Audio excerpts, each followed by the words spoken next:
Shalom, selamat pagi jemaat Tuhan. Berjumpa kembali dalam doa pagi online. Tak sedetik pun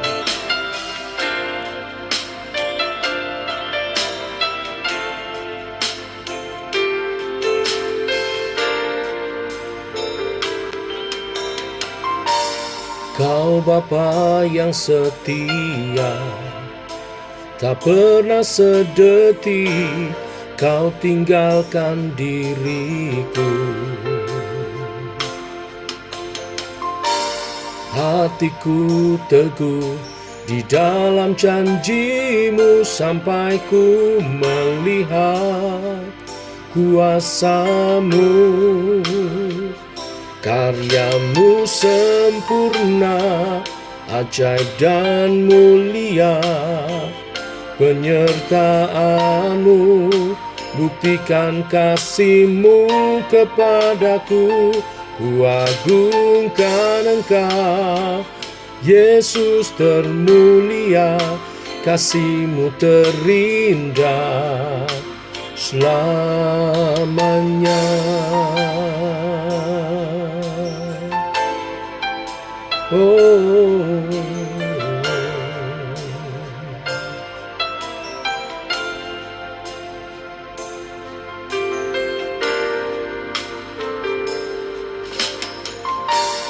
Kau Bapa yang setia, tak pernah sedetik Kau tinggalkan diriku.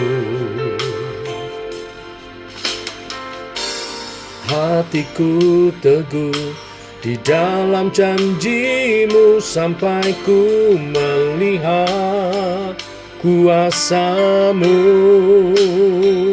Karyamu sempurna, ajaib dan mulia. Penyertaanmu buktikan kasihmu kepadaku. Ku agungkan Engkau, Yesus termulia. Kasihmu terindah selamanya. Ku tetap berharap di dalam kesesakan. Ku tetap percaya walau tak melihat.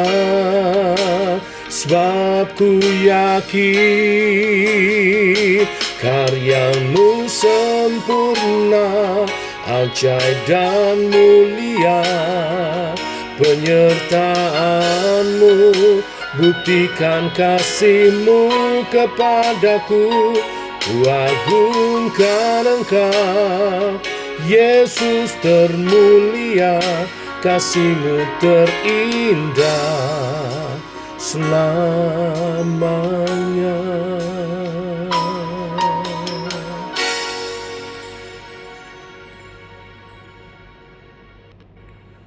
Tiba waktunya untuk kami merenungkan firman-Mu. Firman-Mu lah suluh dan terang bagi jalan kami. Berfirman Tuhan, terangi langkah kami, tuntun jalan kami. Dalam nama Tuhan Yesus kami berdoa. Amin. Bapak Ibu, kita lanjutkan renungan firman Tuhan pada pagi hari ini. Kita sampai pada perjalanan penginjilan Rasul Paulus dan Silas. Hari ini Paulus dan Silas di Athena. Saya bagi menjadi 3 bagian.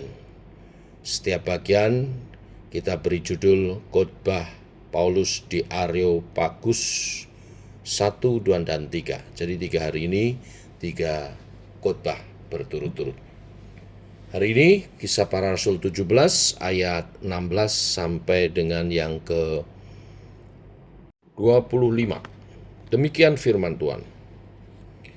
Sementara Paulus menantikan mereka di Athena, sangat sedih hatinya karena ia melihat bahwa kota itu penuh dengan patung-patung berhala. Karena di rumah ibadat ia bertukar pikiran dengan orang-orang Yahudi dan orang-orang yang takut akan Allah.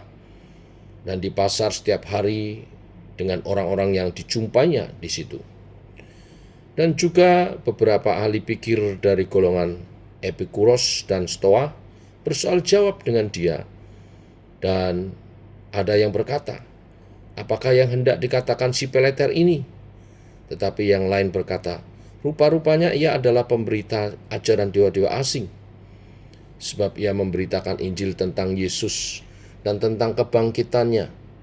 Lalu mereka membawanya menghadap sidang Areopagus dan mengatakan, bolehkah kami tahu ajaran baru mana yang kau ajarkan ini? Sebab engkau memperdengarkan kepada kami perkara-perkara yang aneh. Karena itu kami ingin tahu, apakah artinya semuanya itu? Adapun orang-orang Athena dan orang-orang asing yang tinggal di situ tidak mempunyai waktu untuk sesuatu selain untuk mengatakan atau mendengar segala sesuatu yang baru. Paulus pergi berdiri di atas Areopagus dan berkata, hai orang-orang Athena, aku lihat bahwa dalam segala hal kamu sangat beribadah kepada dewa-dewa. Sebab ketika aku berjalan-jalan di kotamu dan melihat-lihat barang-barang pujaanmu, aku menjumpai sebuah mezbah dengan tulisan, kepada Allah yang tidak dikenal. Apa yang kamu sembah tanpa mengenalnya, itulah yang kuberitakan kepada kamu. Allah yang telah menjadikan bumi dan segala isinya, Ia yang adalah Tuhan atas langit dan bumi, tidak diam dalam kuil-kuil buatan tangan manusia, dan juga tidak dilayani oleh tangan manusia, seolah ia kekurangan apa-apa, karena dialah yang memberikan hidup dan nafas dan segala sesuatu kepada semua orang. Sampai di sini pembacaan kita. Bapak Ibu, setelah mendengar diskusi dan pembicaraan Paulus di Agora, orang-orang Athena sangat ingin mendengar dengan lengkap apa yang Paulus mau ajarkan.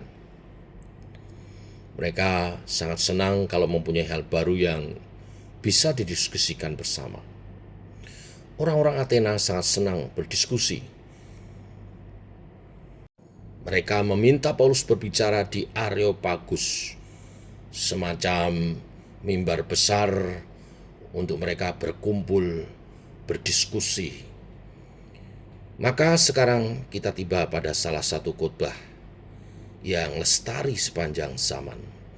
Selain khotbah Petrus, Kisah Para Rasul mencatat khotbah yang begitu jenius di dalam apologetika dan penginjilan, yaitu khotbah Paulus di Areopagus.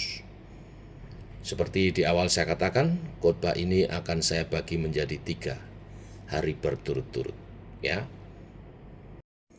Hal pertama yang dijelaskan Paulus adalah bahwa orang Athena memiliki keunggulan dengan adanya begitu banyak patung dewa-dewa dan mereka begitu taat beribadah.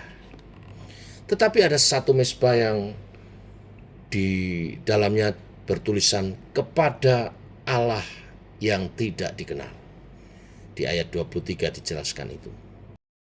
Mengapa mereka membuat altar kepada dewa yang tidak dikenal? Yaitu supaya jika dewa itu melihat kota mereka, dewa tersebut tahu bahwa dia dihargai oleh orang-orang di kota tersebut dan dia bersedia memberikan berkatnya pada kota tersebut. Nah, inilah yang dipakai Paulus dengan pengertian yang secara radikal berbeda. Paulus mengatakan bahwa Allah yang dia beritakan secara tidak sadar telah diketahui oleh orang-orang Athena. Tetapi meskipun secara tidak sadar mereka mengakui ada Allah yang tidak mereka kenal, mereka telah salah di dalam cara menyembah Dia. Inilah yang Paulus nyatakan dengan sangat luar biasa. Paulus di dalam khotbahnya ini mengatakan bahwa orang Athena mengenal sekaligus juga tidak mengenal Allah. Mengenal karena di tengah-tengah kepercayaan kepada begitu banyak ilah-ilah mereka, orang-orang Athena tetap merasa kurang dan tetap menganggap bahwa ada Allah yang tidak sama dengan ilah-ilah mereka. Allah yang mereka belum dengar dan belum ketahui. Bagaimana mungkin Allah ini bisa dikenal sekaligus tidak dikenal? Karena orang berdosa telah menolak Dia dan mengabaikan Dia. tetapi tidak bisa menghindari fakta bahwa mereka hidup di bawah anugerahnya dan topangan tangannya. Kemanapun kita memandang, di situ kita melihat ciptaan Allah. Apapun yang kita peroleh untuk makan, minum, dan segala hal yang menunjang hidup kita, semuanya kita peroleh dari Allah yang menciptakan segala sesuatu. Jadi sekeras apapun orang-orang Athena mau menolak mengenal Allah, mereka tetap tidak bisa menghindari bahwa fakta bahwa Allah ada di sekeliling mereka dan menopang, mengatur, serta melestarikan hidup mereka. Inilah yang menjadi penekanan Paulus di awal khotbahnya. Dia menjelaskan bahwa alasan mengapa orang Athena perlu satu mezbah kepada ilah yang tidak mereka kenal adalah karena di tengah-tengah seluruh ilah-ilah yang mereka sembah, orang Athena tetap merasa ada yang kurang. Mereka tahu bahwa seluruh hidup mereka dikuasai bukan oleh berhala-berhala mereka, tetapi oleh yang lain yang tidak mereka kenal. Sebab seandainya dewa-dewa itu yang menopang dan menguasai seluruh alam semesta dan hidup mereka, jiwa mereka tidak akan mendorong mereka untuk mencari yang lain lagi. Dan karena semua berhala lain dirasa tidak cukup, maka Paulus mengajarkan bahwa Allah yang tidak mereka ketahui itu berbeda total dengan berhala-berhala mereka. Paulus mengajarkan bahwa Allah ini tidak dibentuk oleh tangan manusia seperti dewa-dewa dan patung-patung sesembahan mereka. Paulus mengajarkan bahwa Allah adalah pencipta segala sesuatu, bukan secara pasif tinggal di tempat yang telah ada terlebih dahulu seperti dewa-dewa mereka. Dewa-dewa Yunani ada di dalam keberadaan, dalam tanda kutip. Sedangkan Allah yang diberitakan Paulus adalah pencipta keberadaan itu. Dan di luar dia tidak ada apapun yang ada kecuali dia menciptakannya. Dengan demikian, Allah tidak mungkin memerlukan pelayanan dari manusia seperti dia kekurangan sesuatu. Tuhanlah yang mencukupkan hidup manusia, bukan manusia yang mencukupkan hidup Tuhan. Allah lah yang memelihara manusia, bukan manusia yang memelihara Allah. Maka praktek memberi makanan kepada dewa-dewa, memberi sesembahan merupakan praktek umum di setiap bangsa di muka bumi. Itu adalah hal kebodohan. Alangkah bodohnya praktek-praktek seperti itu. Paulus mengajarkan bahwa Allah yang dia sembah adalah Allah yang menciptakan langit dan bumi. Dan dengan demikian Allah menguasai segala sesuatu dengan mutlak. Dia tidak harus berbagi dengan yang lain. Dia tidak memiliki batasan di dalam kuasanya. Tidak ada tempat dimanapun di bumi ini yang tidak dimiliki dan dikuasainya. Ini berbeda dengan mitos dari dewa-dewa Yunani. Masing-masing dewa memiliki daerah kekuasaan sendiri yang diambil dan direbutnya dari dewa lain atau dari para titan. Bahkan Areopagus pun adalah tempat dewa Ares diadili. Dewa diadili. Ini hal yang lumrah wajar dalam konsep kafir. Tetapi Paulus memberitakan tentang Allah yang adalah hakim seluruh alam semesta ini. Dia tidak mungkin diadili karena dialah yang mutlak menyatakan aturan hukum dan mengadili segala sesuatu. Mari kita renungkan sejenak. Orang-orang yang tidak mengenal Tuhan telah begitu lama hidup mengabaikan Tuhan. Mereka tidak sadar bahwa nafas hidup dan pemeliharaan yang mereka alami semuanya datang dari Allah. Tetapi ironinya terkadang kita orang-orang percaya yang telah menjadi Kristen pun juga seringkali lupa akan hal ini. Kita seringkali lupa bahwa Allah adalah Khalik langit dan bumi, Sang Pencipta. Dialah yang menyebabkan segala sesuatu. Dia jugalah yang menopang segala sesuatu sehingga terpelihara dengan teratur dan baik. Dia jugalah yang menopang kehidupan kita dan memberikan nafas kepada kita sehingga kita hidup. Jika demikian, seharusnya kita tidak pernah lupa. Seringkali kita merasa terbiasa hidup dengan mengabaikan Allah. Mari pada perenungan kita pagi hari ini, kita disadarkan kembali dan selalu mengingat bahwa hidup kita adalah anugerah dari Tuhan. Hidup kita ada karena Tuhan mengizinkan, karena Tuhan memeliharakan. Biarlah setiap tarikan nafas kita belajar bersyukur dan mempersembahkan hidup kita untuk hidup bagi Tuhan. Inilah berita firman hari ini, biarlah memberkati kita semua. Tuhan memberkati. Mari kita berdoa. Bapa, kami mengucap syukur. Oleh kebenaran firman hari ini, kami makin diteguhkan akan pribadi-Mu. Khotbah Paulus di Areopagus bagian pertama ini mengingatkan kembali kepada setiap kami akan pribadi Allah, Sang Penguasa, Sang Pencipta, Sang Pemelihara.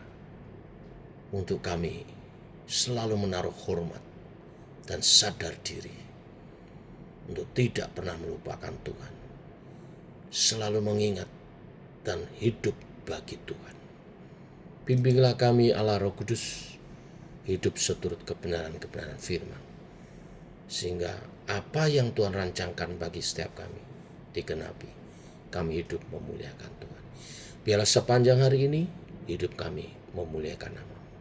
Tutur kata, sikap, tingkah laku, apa yang kami kerjakan atas seizin-Mu membawa berkat dan menjadi berkat bagi orang-orang di sekitar kami, bagi lingkungan kami, bagi kerajaan Allah dinyatakan di bumi seperti di surga. Dalam nama Tuhan Yesus Kristus. Amin. Demikian saudara, doa pagi kita. Selamat pagi. Shalom.